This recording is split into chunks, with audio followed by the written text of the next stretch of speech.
Okay, I'd like to bring in some European perspective now to the discussion, and particularly from experience from Austria.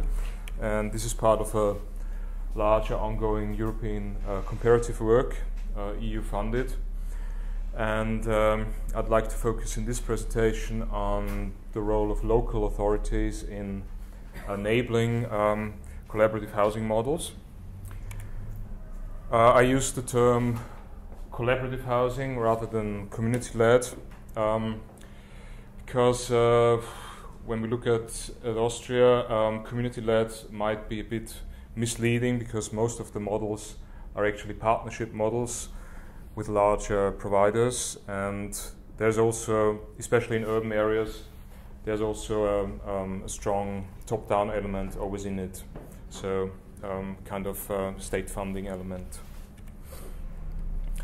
Austria is actually well known for its strong cooperative sector, but the meaning of cooperative is a bit different than in England.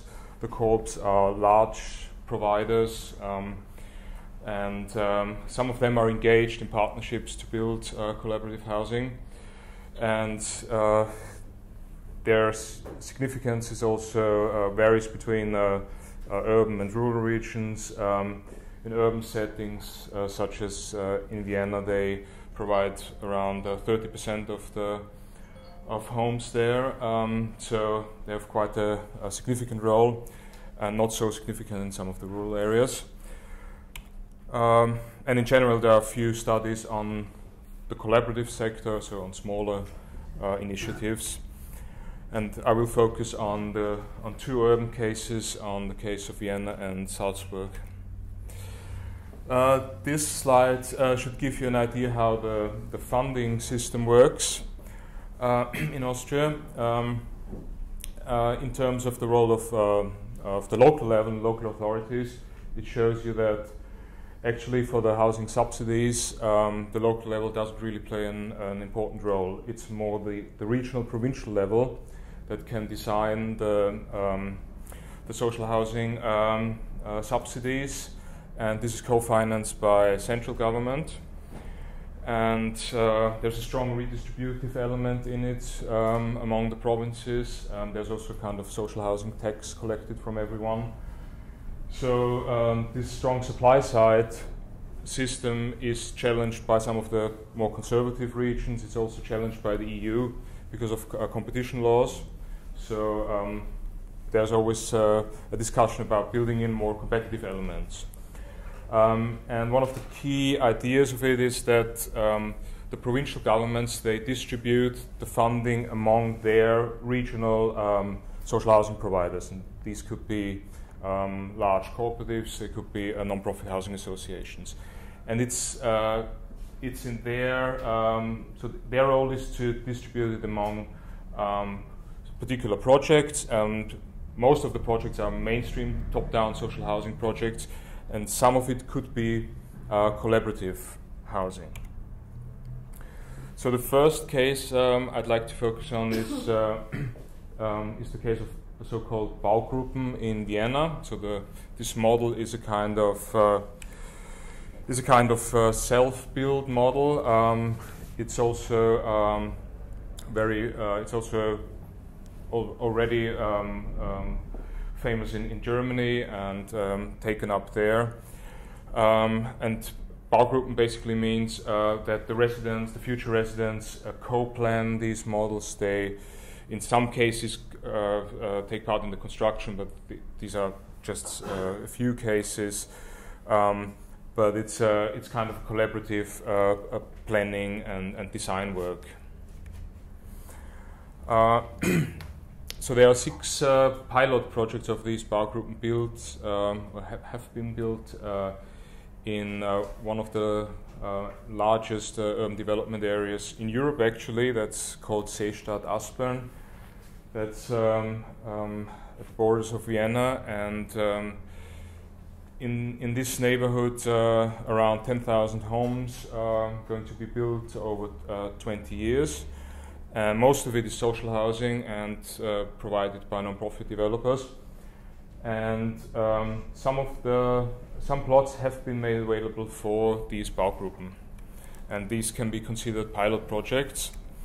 Among these 6 projects, some can be considered more self-managed, others are more top-down partnership projects. So there is kind of a variety in them. And what I consider the key policy tool behind this interesting development are the so-called developer competitions, which have been set up by the local authority. So the local authority makes their funded building sites available through these developer competitions, and non-profit housing developers can bid for certain sites,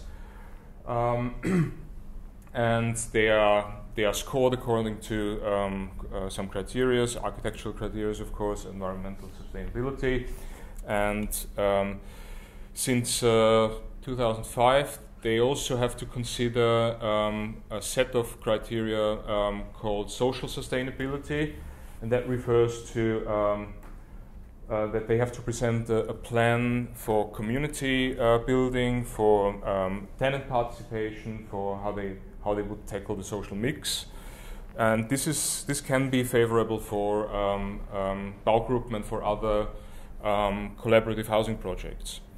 So I would consider the kind of push for social innovations in a rather top-down housing system. Another case I'd like to contrast Vienna with is the case of Salzburg. This is more of a rural setting, and the interesting bit here is that this is a case of a multi-level policy interaction. So the local government and the regional government have to negotiate the funding streams, and the regional government is mostly conservative one, and the local government in Salzburg is a social democrat led. So this results in the more powerful actor, the regional government, in demanding more substantial share of owner-occupied units in social housing. But the local level, so the local authority has actually more power on the planning level. So they can define the housing type, and they can also amend the land use plan, again in favor of collaborative housing schemes, and that actually has happened, and there was an overlap between the regional and the local level. And this is an interesting development within this collaborative sector, that there seems to be some uptake of this collaborative housing for all the residents. It's also called intergenerational communities, and there are a couple of pilot projects built in Salzburg, and the city now wants to amend the land use plan in favor of these, in terms of long-term provisions for intergenerational housing. And this is one of the pilot projects. And it's a pioneer. It's really a pioneer scheme in Austria, and it tries to combine housing for seniors, and is a mix with younger family housing, and is also a mix, of course, of privately owned and social rented. So what are the key conclusions out of these case studies for me? Local authorities can be crucial enablers for collaborative housing models, such as these Baugruppen models I've presented, or intergenerational, more top-down models. And this is also in line with some international observations. Interestingly, housing research still focuses a lot on the national level and not so much on the local and regional level, but I would see some interesting patterns going on these lower levels, actually, and there's also a multi-level aspect of governance here.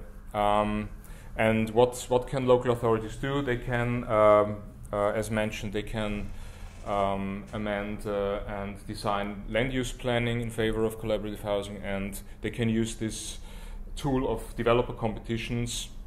And I'm wondering how this could be done in England, for instance, to set up certain criteria that would be in favor of collaborative housing. And there is also in Germany increasing interest in some of these models on the local authority level, but huge differences between the regions, of course. All right, leave it there. Thank you.